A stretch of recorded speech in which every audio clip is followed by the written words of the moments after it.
Nothing can harm you as much as your own thoughts unguarded. Buddha. This simple teaching holds the entire heart of inner freedom, that real danger never comes from the world outside, but from the storms we allow to rise within us.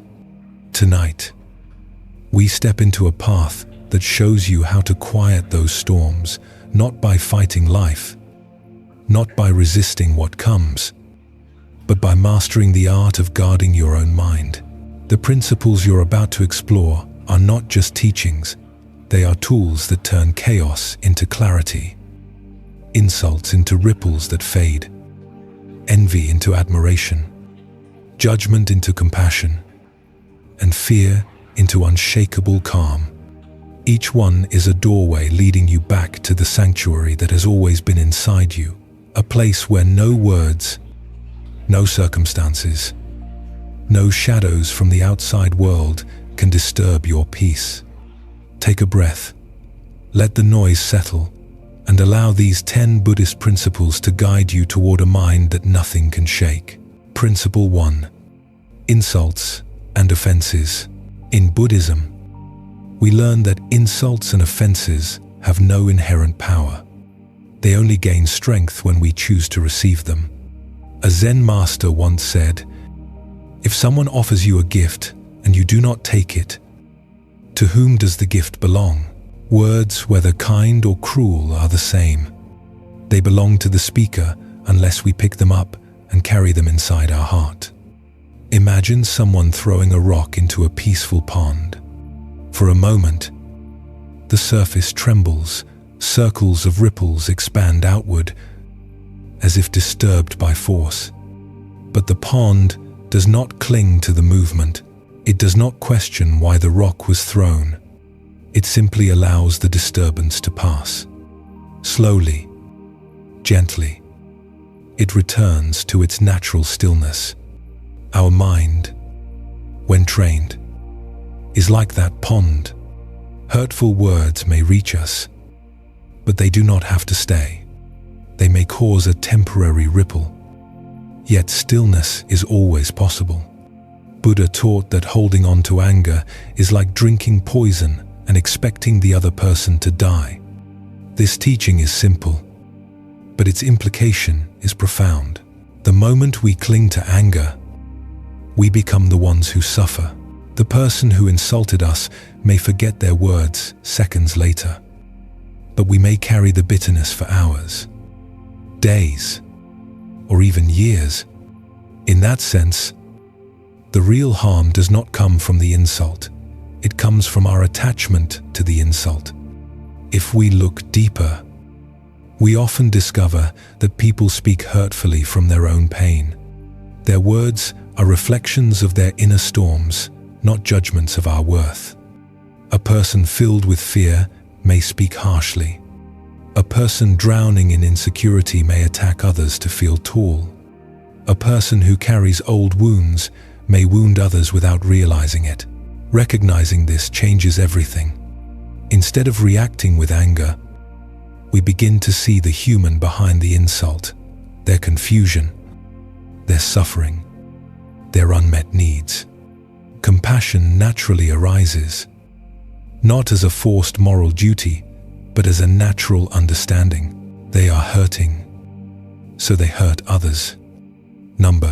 And when compassion enters, negativity loses its power.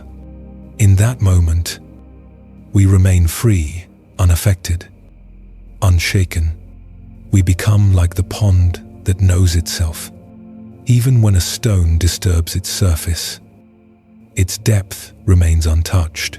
This is the strength Buddhism speaks of, not the strength to fight back, but the strength to remain peaceful in the face of disturbance.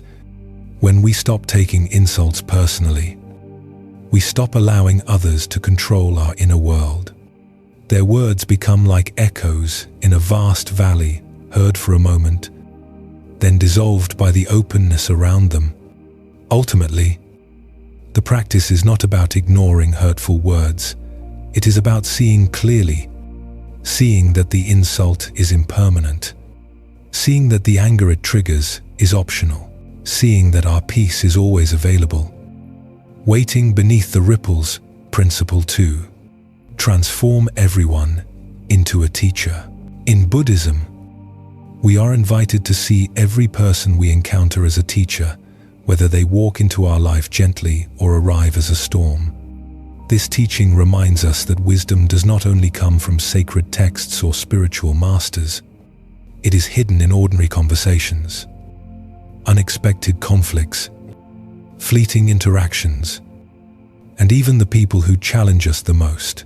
Buddha taught that when you take care of yourself, you take care of others, and when you take care of others, you take care of yourself. Of full manits, this means that our inner growth is always connected to how we relate to the world. And the world with all its joys, chaos, and people becomes our classroom. When we adopt the perspective that everyone is a teacher, our relationship with life changes. Instead of resisting difficulties, we begin to soften. Instead of asking, "Why is this happening to me?" we naturally shift into, "What is this trying to teach me?" A kind person teaches us gratitude and warmth. A difficult person teaches us patience and boundaries. A careless person teaches us awareness. A generous person teaches us the joy of giving. A rude person teaches us how to remain steady within ourselves. A wise person shows us the path ahead. A confused person reminds us of the path we once walked. In this way, no encounter is wasted. Even people who hurt us become profound teachers, though usually their lessons are uncomfortable. When someone is unkind, we have the chance to grow in compassion. When someone frustrates us, we can practice patience. When someone misunderstands us, we learn to communicate more clearly or to let go where explanation is unnecessary. This perspective transforms negative experiences into stepping stones rather than stumbling blocks. We become less reactive, less wounded, less controlled by the behavior of others. Life stops being something that happens to us and becomes something that shapes us. And slowly, quietly, we start noticing a beautiful shift. We are less affected by negativity because we no longer see it as an attack, we see it as instruction. Viewing others as teachers also helps us stay open-minded. We begin to understand that we do not have all the answers, and that wisdom can appear in surprising forms, sometimes in the words of a stranger, sometimes in the patience of an elder, and sometimes in the innocence of a child.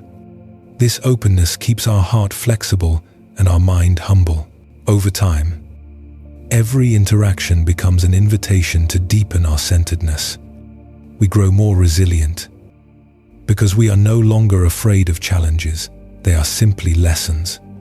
We grow more peaceful because we do not need others to behave perfectly in order for us to remain calm. This is the true gift of the principle. When everyone becomes a teacher, every moment becomes an opportunity to awaken. Principle 3. Transform envy into emulation. In Buddhism, envy is seen not as a moral failure, but as a moment of misunderstanding, a moment when we forget our own path and begin looking through the eyes of comparison. Envy arises when we believe someone's light diminishes our own. But the truth is, another person's brightness does not make our flame any weaker. It simply reveals what is possible. A wise monk once said, "When you see a lotus blooming, do not curse the mud beneath your feet.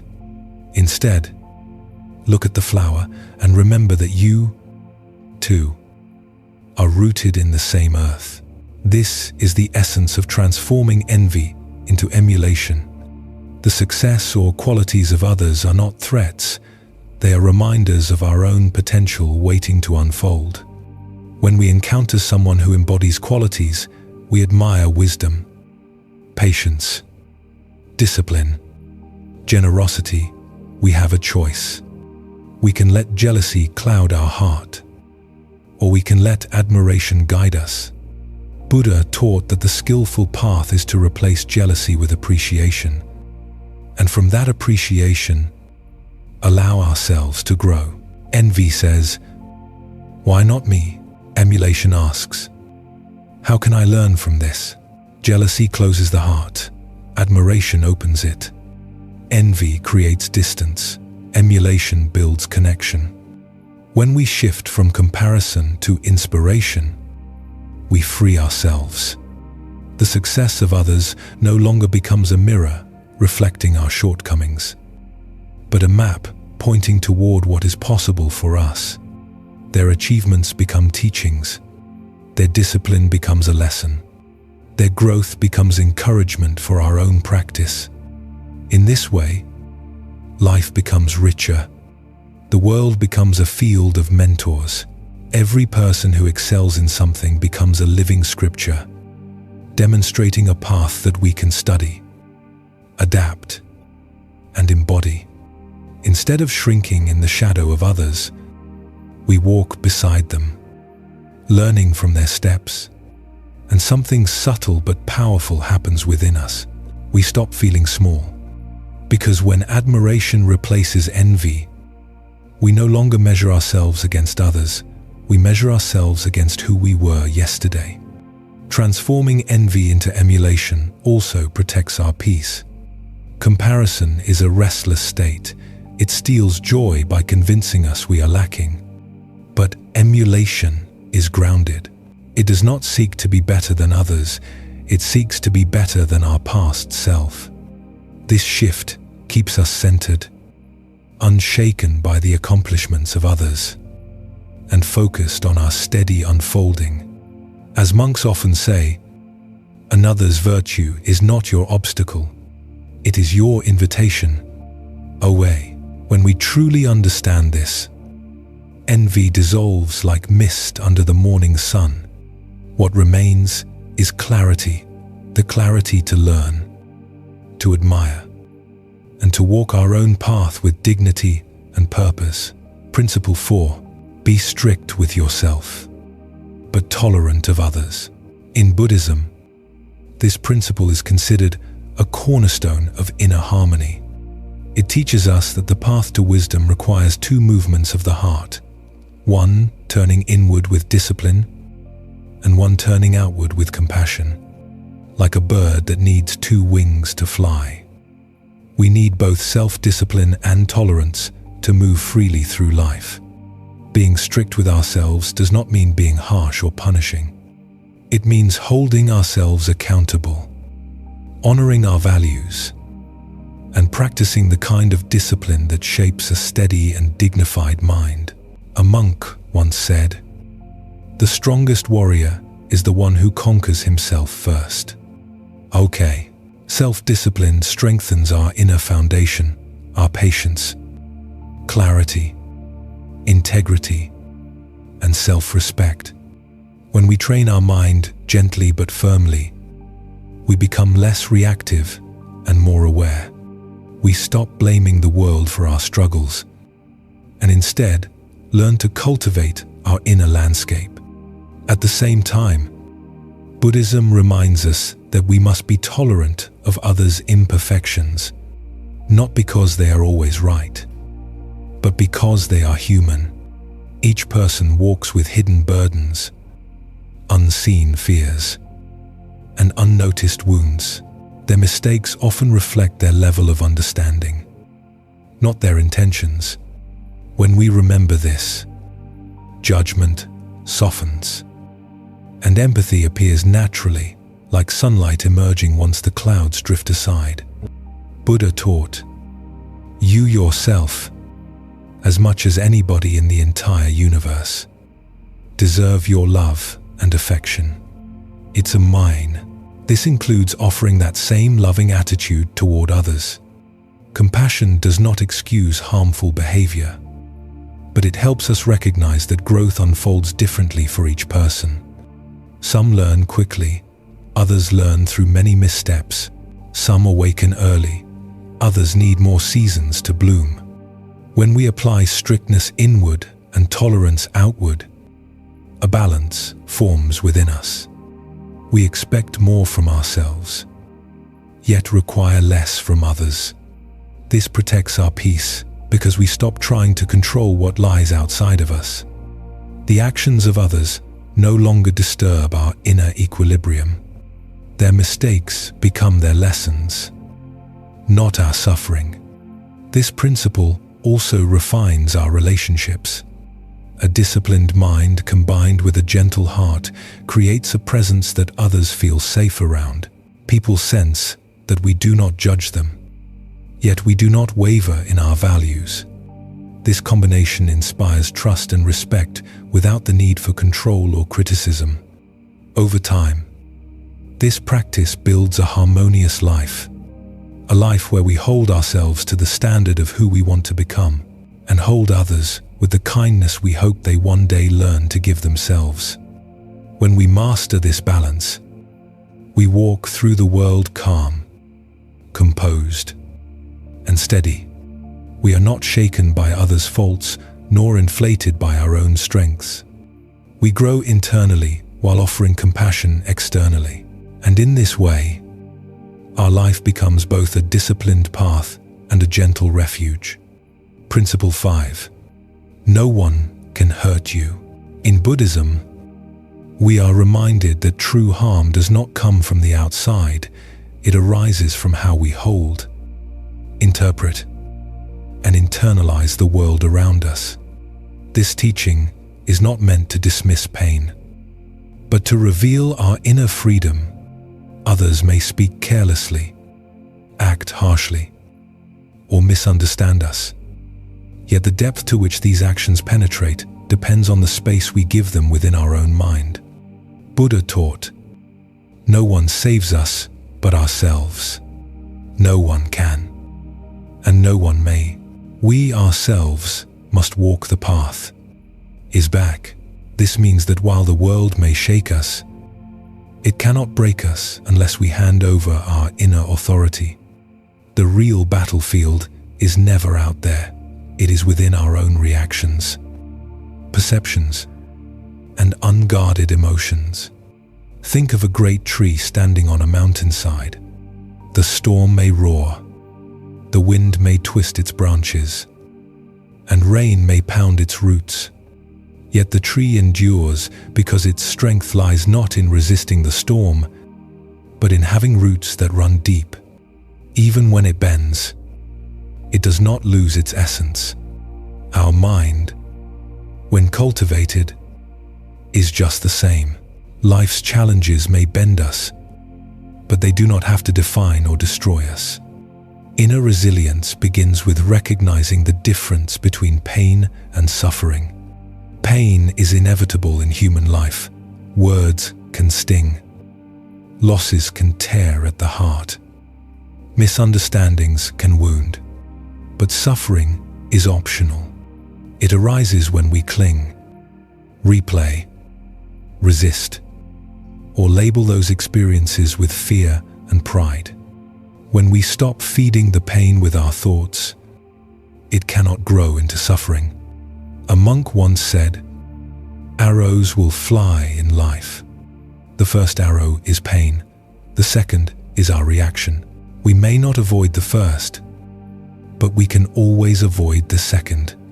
And thou with N together." This is the freedom Buddhism speaks of. The freedom to choose how deeply anything enters our being. Cultivating this strength does not come from force. It comes from quiet practices, meditation, mindfulness, gentle self-inquiry. With each breath, we return to ourselves. With each moment of awareness, we learn that we are larger than any insult, stronger than any judgment, and deeper than any misunderstanding.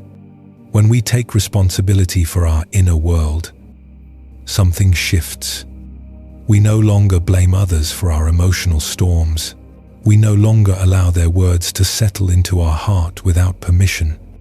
We begin to stand, like the rooted tree, steady and unshaken. Seeing clearly that no one can truly hurt us without our consent is not an act of ego, it is an act of liberation. It means reclaiming our power, the power to pause, the power to understand, the power to respond rather than react. This principle invites us into a more serene and empowered way of living. We become witnesses rather than victims, learners rather than sufferers, and slowly, a quiet confidence grows within us, a confidence that does not rely on the behavior of others, but on the peace we cultivate ourselves.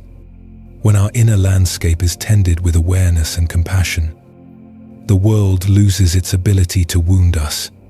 We walk through life grounded, open, and free, untouched at the core.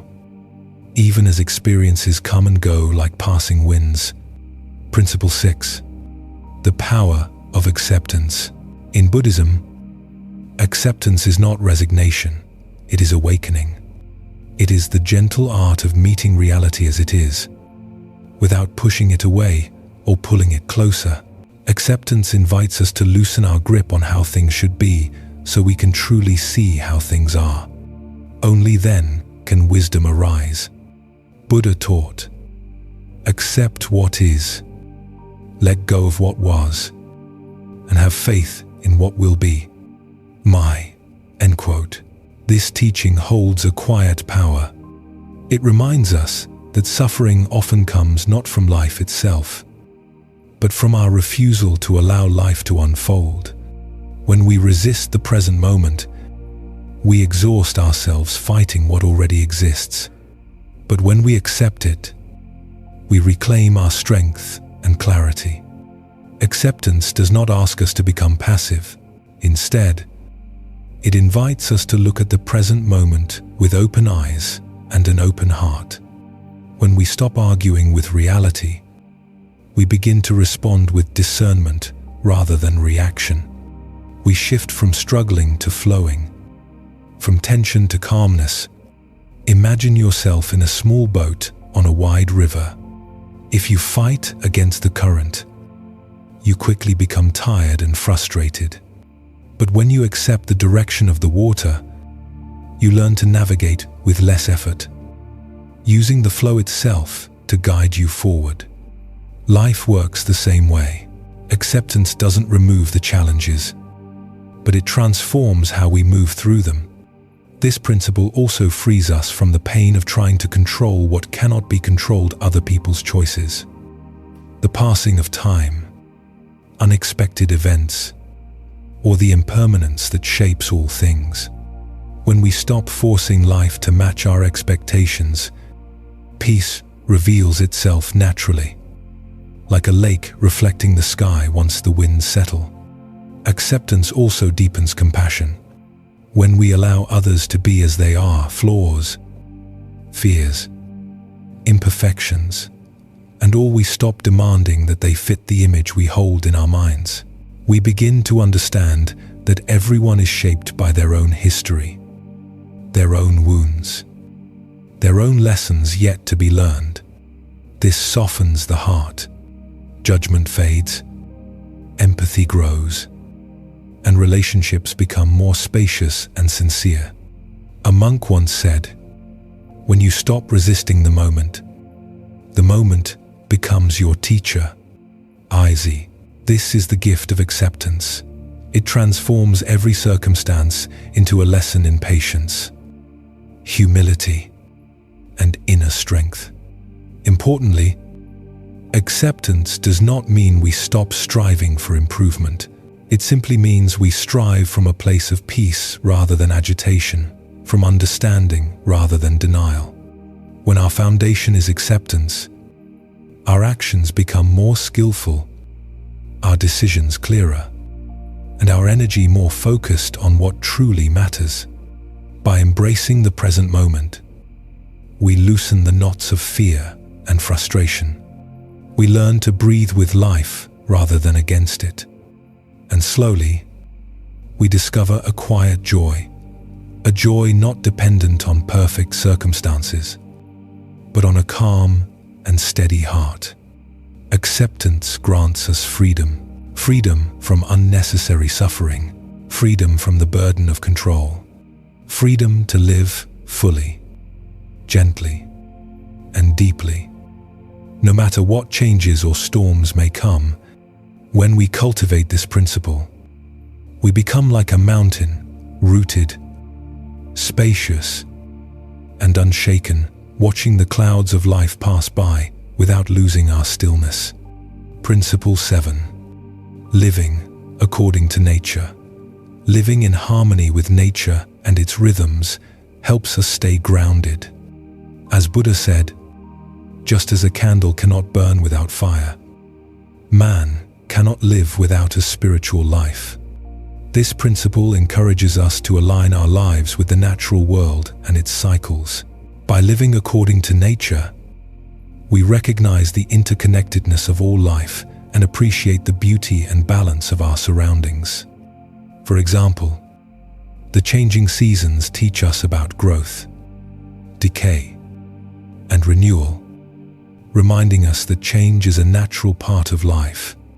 By following natural rhythms, such as waking with the sunrise and resting when it sets, we enhance our physical and mental well-being.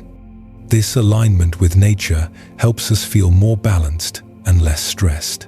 It also promotes a healthier lifestyle, encouraging activities like spending time outdoors, eating whole foods, and practicing mindfulness.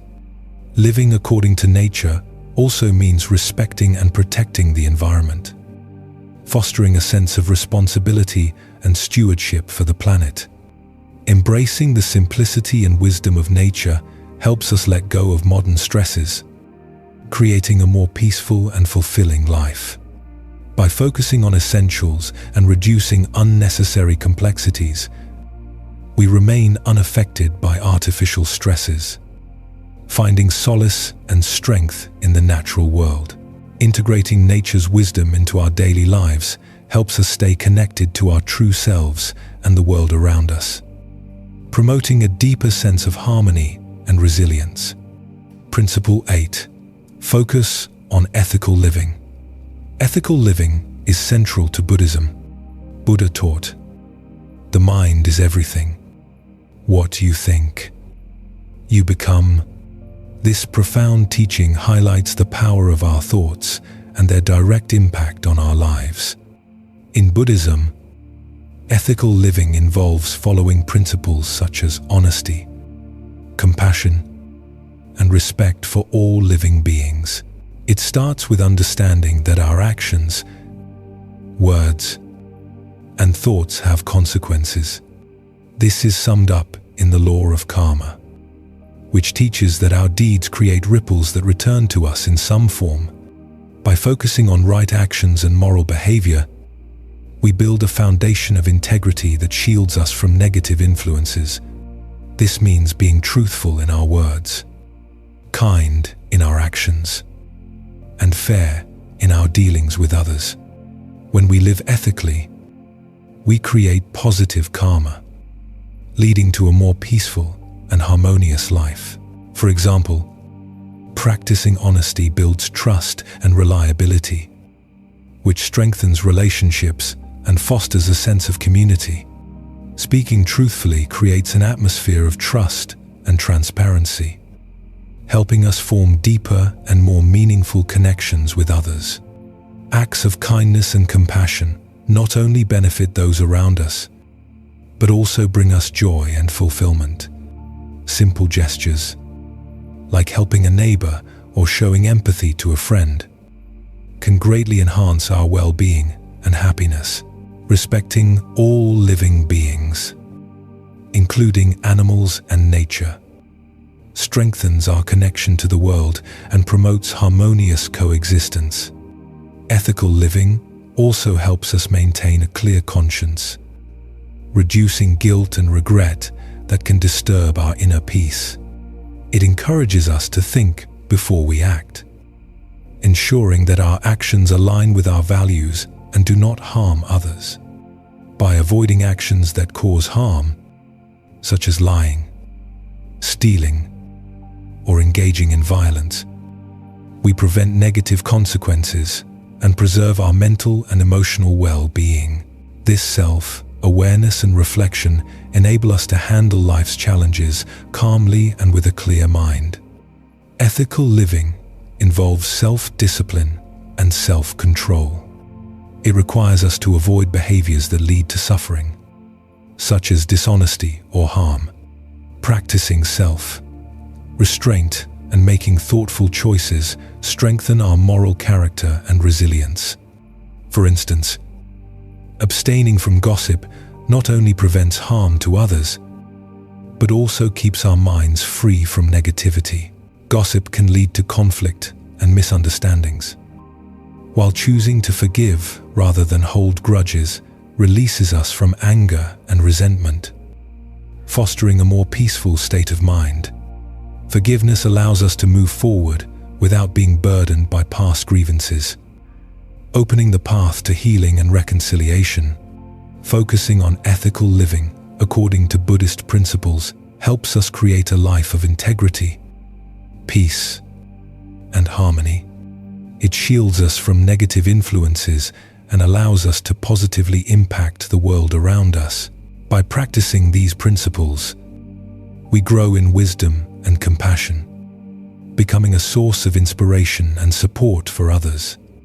Our ethical behavior sets an example, encouraging a community and society that values moral principles. By living ethically, we enhance our own lives and contribute to a better world for everyone. Integrating ethical living into our daily lives strengthens our moral compass, guiding us in making the right decisions. Even in tough situations, this inner strength and clarity help us navigate life's complexities with confidence and grace. Furthermore, ethical living cultivates a sense of purpose and fulfillment, as we know our actions contribute to the greater good. This sense of purpose is a powerful motivator, sustaining us through difficult times and inspiring us to strive for excellence. Ethical living is not just about following rules. It's about embodying values that define who we are and how we interact with the world. It's about living with integrity, compassion, and respect, and creating a positive impact on the lives of those around us. By focusing on ethical living, we build a life that is meaningful, fulfilling, resilient, and unshaken by external influences. Principle 9. Practice gratitude. Practicing gratitude is a powerful principle that can transform our perspective on life. Instead of focusing on what we lack or what's going wrong, gratitude shifts our attention to what we already have and what is going well. This simple change in focus can greatly improve our mental and emotional well-being. Buddha emphasized the importance of gratitude with the words, "Let us rise up and be thankful. For if we didn't learn a lot today, at least we learned a little." This quote reminds us that there is always something to be thankful for. No matter how small, it encourages us to recognize and appreciate the positive aspects of our lives. In every situation, even on days that feel challenging or unproductive, practicing gratitude helps us recognize and appreciate the small blessings we often overlook. This might be something as simple as enjoying a beautiful sunrise, savoring our favorite food, receiving support from a loved one, or finding comfort in a warm home. By acknowledging these moments of joy and expressing thanks for them, we foster a positive outlook on life. Gratitude also acts as a shield against negativity and stress. When we focus on the good things in our lives, we are less likely to dwell on the negatives. This doesn't mean we ignore problems or pretend they don't exist, but rather, we balance them with an awareness of the positives. Over time, this practice helps us develop a resilient mindset, making it easier to handle life's ups and downs. Expressing gratitude can also strengthen our relationships. When we show appreciation to others, it fosters a sense of connection and mutual respect. Whether it's thanking a friend for their support, appreciating a colleague's hard work, or acknowledging a stranger's kindness, these small acts of gratitude can deepen our bonds and create a more positive social environment. Incorporating gratitude into our daily routine can be simple and effective. Some people find it helpful to keep a gratitude journal, where they write down a few things they are thankful for each day. This practice serves as a powerful reminder of the good in our lives, shifting our focus from what's missing to what's present. Others might practice gratitude through meditation or prayer, taking a few moments each day to reflect on their blessings and express their thanks. Another way to gratitude is through mindful observation.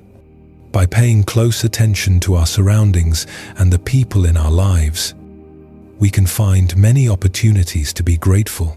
This might involve noticing the beauty of nature, the warmth of the sun, the sound of birds chirping, or the laughter of a loved one.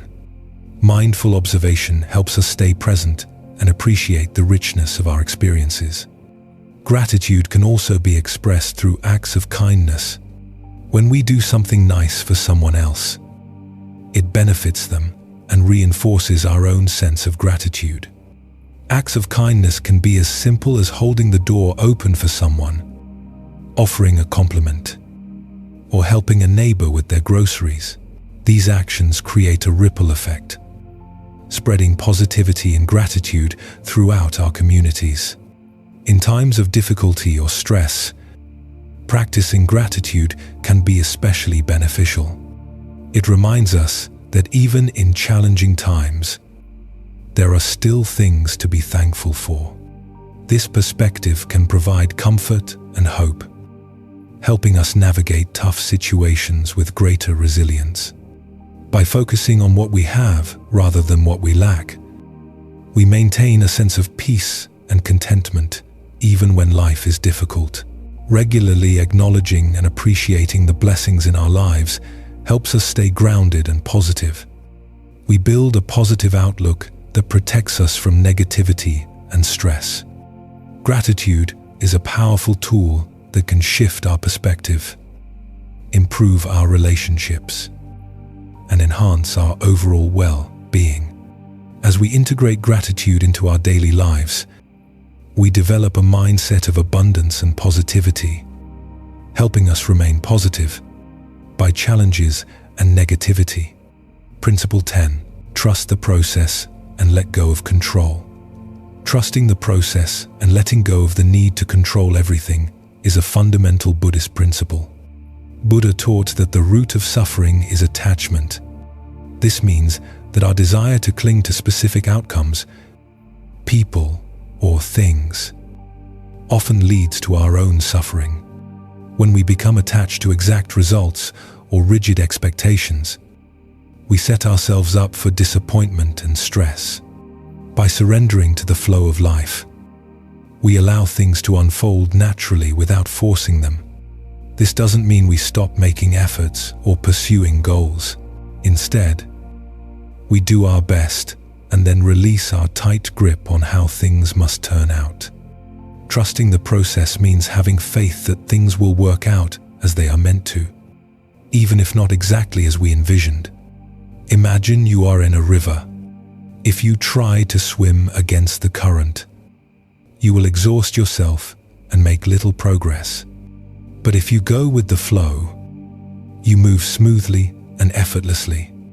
Similarly, in life, when we stop resisting and start accepting, we find a sense of peace and calm. This practice of letting go can be applied in various areas of life, such as relationships, career aspirations, or personal challenges. For example, in relationships, we often want to control how others behave or how situations should unfold. This can lead to frustration and conflict when things don't go as planned. By letting go, We can appreciate people for who they are and allow relationships to develop naturally. When we stop trying to follow others to fit our expectations, we open up to genuine connections and deeper understanding. Accepting people as they are, without trying to change them, fosters a sense of harmony and mutual respect. In our careers, we might have a specific vision of success and feel disheartened if we face obstacles or detours. By trusting the process, we understand that every experience, even setbacks, contributes to our growth and learning. We become more adaptable and open to new opportunities we might not have previously considered. Sometimes, what appears to be a failure or detour can actually be a stepping stone to something greater. By letting go of rigid career plans, we can discover paths that are more fulfilling and aligned with our true passions. Personal challenges, such as health issues or unexpected life changes, can also test our ability to let go of control. Instead of resisting these changes, we can choose to accept them and look for ways to adapt. This doesn't mean giving up. It means finding a new path that fits the current reality. For example, dealing with a chronic illness might require adjusting your lifestyle and finding new ways to enjoy life. By accepting and adapting, you can find peace and even new joys in your changed circumstances. Trusting the process also involves being present. When we focus too much on the future, we miss out on the present moment. By letting go of our need to control the future, we can fully engage with the here and now, finding joy and contentment in the present. Living in the moment allows us to appreciate life's small details, pleasures, like a beautiful sunset, a child's laughter, or a quiet moment of reflection. This principle encourages us to cultivate patience and trust, understanding that life has its own timing and rhythm. By letting go of our attachments and expectations, we navigate life's ups and downs with grace, becoming more resilient and less affected by external circumstances. Patience helps us endure life's waiting periods without anxiety. Trusting the process means believing that everything happens for a reason and in its own time. Remember, letting go is not a one-time event, but a continuous practice. It requires mindfulness and self-awareness. Whenever you find yourself trying to control outcomes or becoming overly attached to certain desires, take a step back, breathe, and remind yourself of the principle of non-attachment. Embrace uncertainty and trust that the process will guide you to where you need to be. Each time you practice letting go, you strengthen your ability to remain calm and centered, no matter what life throws at you. As Buddha said, you only lose what you cling to. By practicing non-attachment and trusting the process, you foster a deeper sense of peace and resilience. By trusting the process, we find peace within ourselves, no matter the chaos happening around us. Non-attachment doesn't mean being indifferent. Rather, it means engaging fully with life while letting go of the need to control every aspect. This approach allows us to experience life with a sense of freedom and joy, understanding that we are not defined by our circumstances, but by how we respond to them. Trusting the process involves having faith in the journey and believing that everything unfolds as it should.